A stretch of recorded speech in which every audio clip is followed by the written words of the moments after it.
L'anime commence avec la protagoniste, Natsuko Hirose, qui est à son bureau dans l'entreprise où elle travaille. Diplômée du lycée, elle a débuté sa carrière comme animatrice. Peu à peu, elle a développé son talent, et s'est rapidement lancée dans la réalisation, l'écriture de scénarios, et la production. Elle a même fait ses débuts en tant que réalisatrice d'une série télévisée, qui est devenue un véritable phénomène social. Son prochain projet est une comédie romantique originale intitulée « First Love », qu'elle espère transformer en chef-d'œuvre. Cependant, elle doute de son travail lorsqu'elle met de côté un croquis qu'elle juge insatisfaisant. À ce moment, la présidente de l'entreprise vient la voir pour demander des nouvelles de la première partie du scénario. En découvrant une feuille blanche, la présidente reste confiante, assurant que Natsuko réussira à tout finaliser à la dernière minute. Après cela, la présidente s'occupe d'autres affaires, comme faire jeter des vieilles boîtes de palourdes périmées depuis des siècles. Peu après, une collègue demande à Natsuko de valider des dessins clés pour une publicité. Après un rapide coup d'œil, Natsuko demande de tout recommencer, laissant la collègue déconcertée. Lorsqu'on lui demande plus de précision, Natsuko décide de tout refaire elle-même, bien que la présidente lui ait interdit de prendre plus de travail avant de finir le scénario. Distraitement, Natsuko se perd ensuite sur les réseaux sociaux, lisant des commentaires négatifs à son sujet. C'est alors qu'elle tombe sur une nouvelle choquante, la mort de Ketaro Uyama, une légende de l'animation et réalisatrice du film animé Histoire condamnée. Cette perte la bouleverse profondément, car elle connaissait Tsuru Uyama personnellement. En réfléchissant à l'Histoire condamnée, elle se souvient de sa réputation sombre. Le film, avec son héros Luke, raconte la lutte pour empêcher la fin du monde et la naissance du Grand Void. Cependant, il n'a jamais connu de succès, étant considéré comme incompréhensible par beaucoup. Alors qu'elle mange, Natsuko s'intoxique avec une palourde avariée, s'écroulant au sol. Dans un dernier souffle, elle murmure un nom, Jun Kaname. Peu après, des images défilent rapidement à l'écran, montrant Natsuko dans un désert solitaire. Là, un monstre apparaît et commence à la pourchasser. En tentant de fuir, elle trébuche et semble condamnée, mais un groupe d'aventuriers intervient juste à temps pour sauver sa vie. Le chevalier du groupe, qui s'avère être Luke, abat la bête, provoquant un trou noir qui aspire son cadavre. Luke s'approche alors de Natsuko, lui demandant si elle souhaite mourir. Désorientée, elle réalise qu'elle est en vie. Les autres membres du groupe, Unyo, Memel et Kuji s'étonnent de son apparence inhabituelle. Lorsque Luke lui demande son nom, elle répond qu'elle est Natsuko Hirose, réalisatrice de l'Académie magique des rebelles. Confuse et dépassée, elle demande un téléphone portable pour appeler son entreprise. Mais Luke lui conseille de respecter la règle principale, se mettre à l'abri. C'est alors qu'une alarme retentit, et il leur dit de retourner en ville. Unyo se transforme en un cheval volant très brillant, et ils s'en vont. Voir cela laisse Natsuko sans voix, car elle ne comprend rien à ce qui se passe.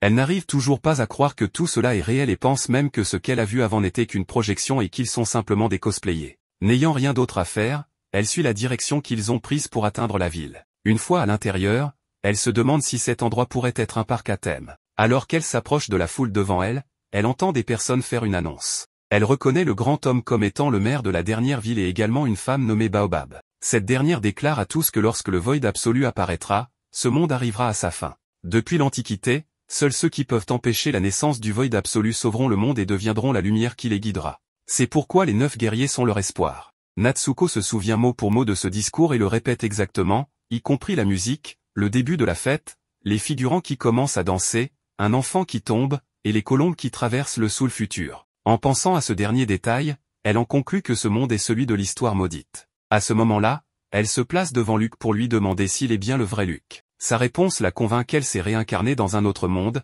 ce qui la pousse à murmurer sans arrêt à ce sujet. Unyo, agacé, lui ordonne de partir, mais Natsuko se souvient de quelque chose d'important, dans l'histoire maudite, après avoir vaincu cet insecte du Void et célébré, une armée du Void attaque la ville. Elle leur dit qu'il n'y a pas de temps pour faire la fête, car l'insecte précédent n'était qu'un éclaireur et que d'autres prévoient une attaque massive. Luke remarque que Kuji ne réagit pas, mais Natsuko lui explique que c'est parce qu'il se recharge, ce qu'il fait toujours dans les moments cruciaux. Unyo, agressif, s'en prend à elle, mais Natsuko le saisit et le fait tourner sans relâche.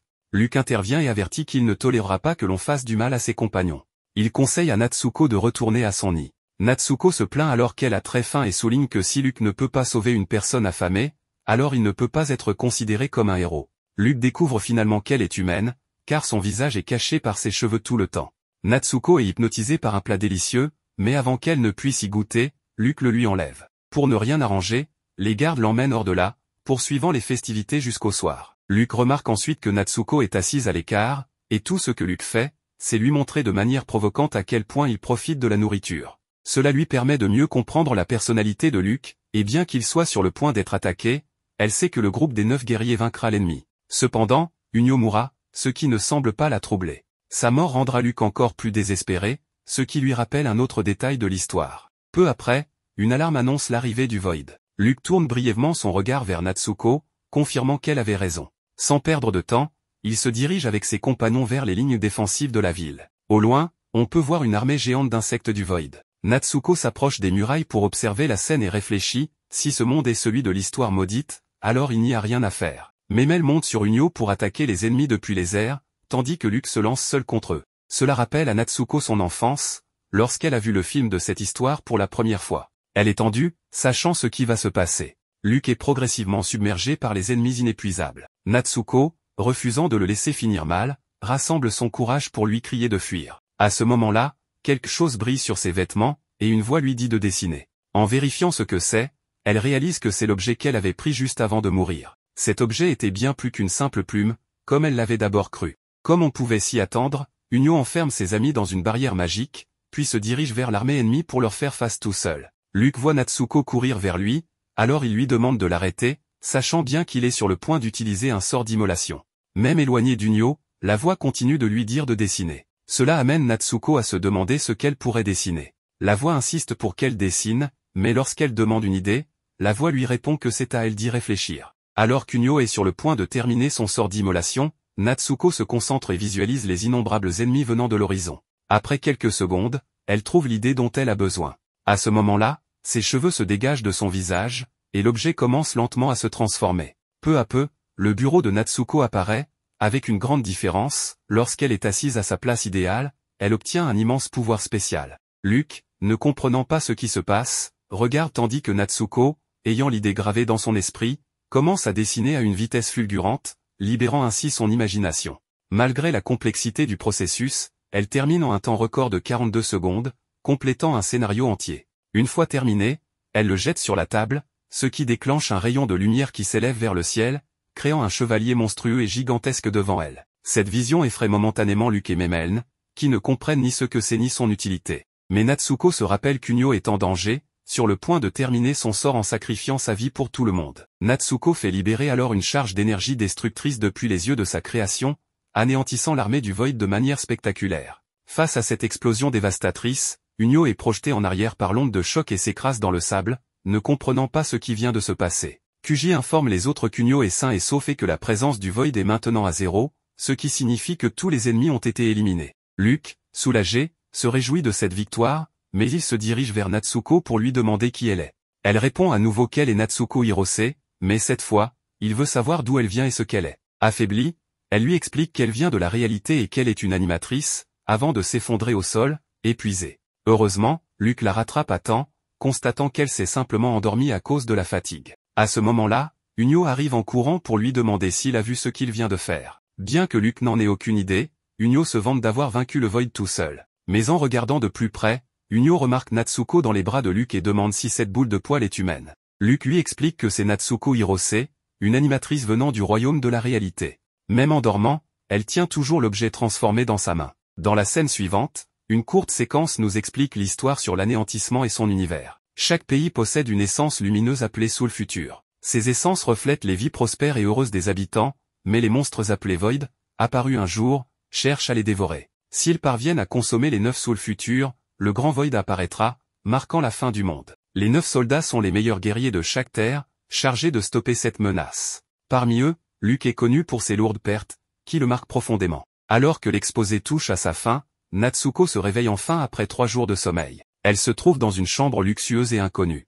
En explorant les lieux, Luke surgit soudainement et commence à l'inonder de questions sur ses origines. Heureusement, l'estomac de Natsuko répond à sa place, et Luke, gentleman, décide de lui préparer un repas avant de l'interroger davantage. Pendant que Natsuko mange, plusieurs choses stupéfient Luke, son expression émerveillée lorsqu'il repousse les cheveux de son visage, puis l'étendue de ses connaissances sur lui, qu'elle a acquises en dévorant l'histoire du monde dans sa vie réelle. Luke commence à la trouver bizarre, et peut-être un peu inquiétante. Après avoir englouti plusieurs portions, Natsuko et Luke abordent le sujet de ses pouvoirs. Malheureusement, elle ne parvient pas à les activer volontairement. Luke se lève et lui prend la barre pour voir comment cela fonctionne.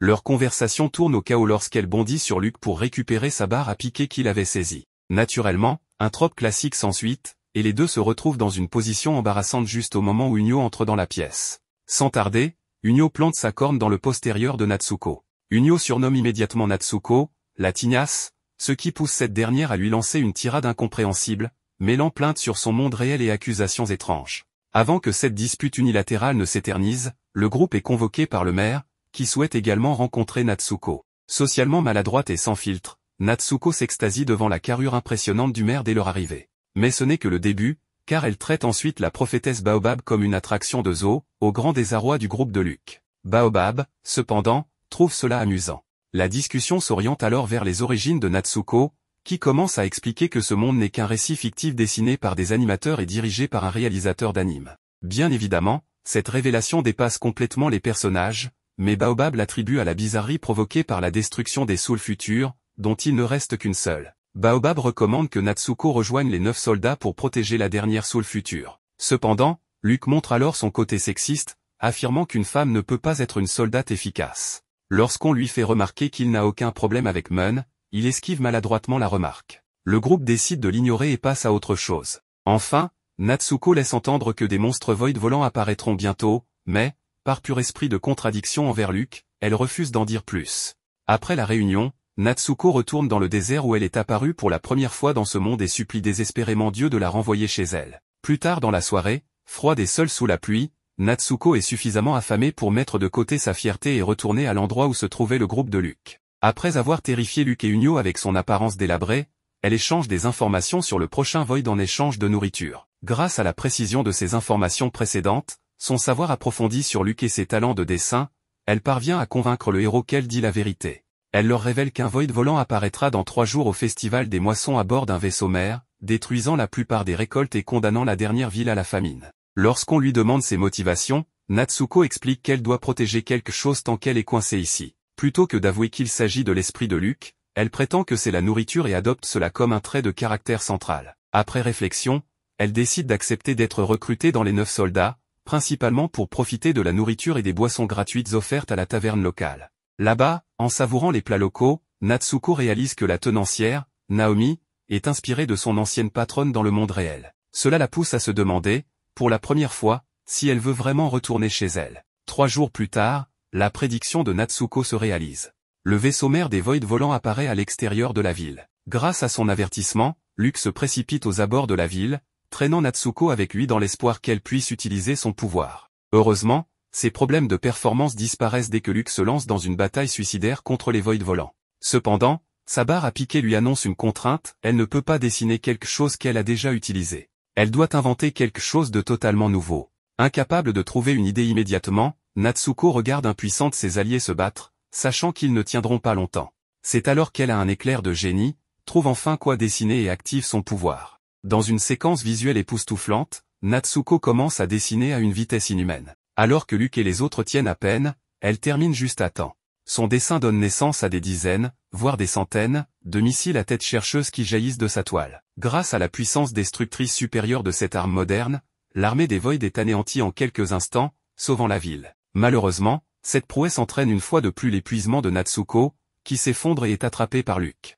3 jours plus tard, Natsuko se réveille et découvre que son pouvoir la met hors service pour la même durée qu'il lui faudrait normalement pour dessiner les créations qu'elle anime. Pendant ce temps, Luke l'observe intensément, intrigué par cette fille qui semble différente avec les cheveux dégagés de son visage. Alors que Natsuko mange goulûment un autre repas préparé par Luke, la menace des monstres Void reste présente. Mais pour l'instant, la chaleur du repas et la compagnie réconfortante sont tout ce qui compte vraiment.